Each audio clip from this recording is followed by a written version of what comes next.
The morning sickness daily reminded me of what was in store for me, and after I threw up and showered, I read the Psalms.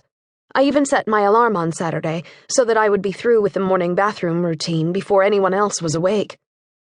The kids were thrilled to have me back in their morning routine, and Spence told me, after that first day, that he didn't even mind that I made peanut butter and jelly for his lunch when he told me back in August that he was tired of it. I began taking Katie, Spencer, plus Nick and Becky's twin boys to school again in the mornings.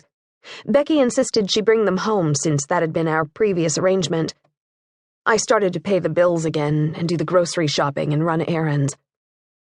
Dan was pensive about my jumping back into things, as he liked to call it. He made me promise to call Patty and get her opinion on my resuming day-to-day responsibilities. He didn't ask me to tell her about the pregnancy, though, which surprised me, because that very thing was what had motivated me to reclaim, as much as possible, my normal life.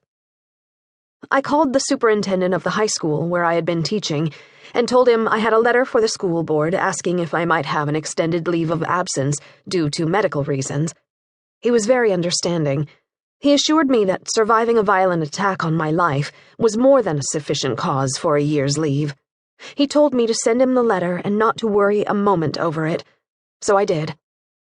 I attended a church service for the first time since the attack the following Sunday, wearing a favorite turtleneck so that the pale yellow bruising on my neck wouldn't startle anyone.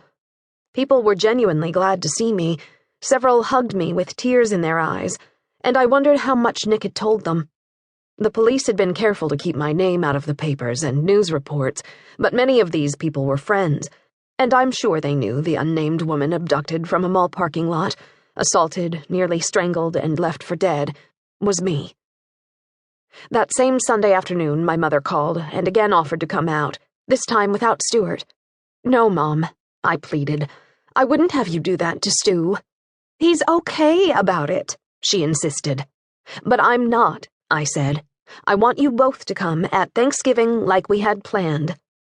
"What about your coming out here for a few days? Did you and Dan talk about it?" We had. Dan didn't seem to mind, but I knew he was wondering what Patty would want me to do, or what Nick would suggest. He was afraid to trust any gut feeling of his own.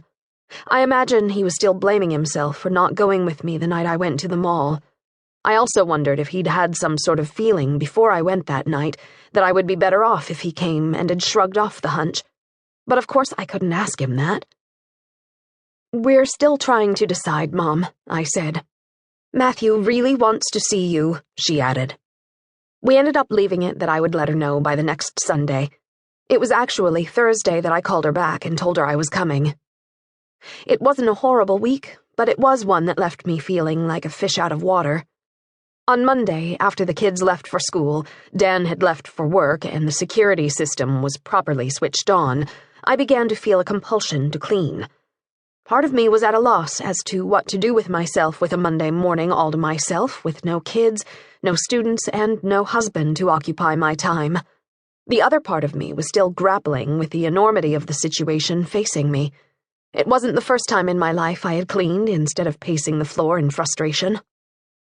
I started with the bathrooms, then moved on to the linen closet. Next, I attacked a hall closet, simply known to everyone in the house as my closet.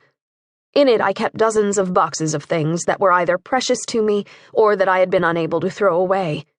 The kids' first shoes, their baby books, and boxes of their artwork were in there, as was the top from my wedding cake, letters my dad wrote to my mom from Korea, and my set of first edition Nancy Drew books.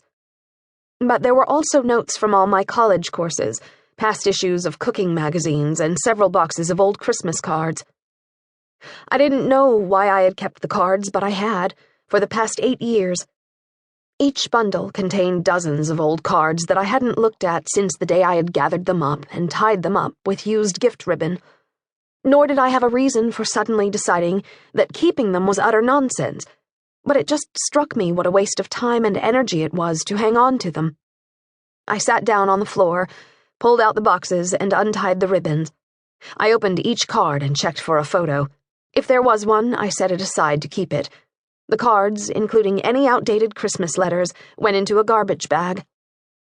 Dan decided to come home for lunch that day and found me fully engrossed in the task. He came up the stairs,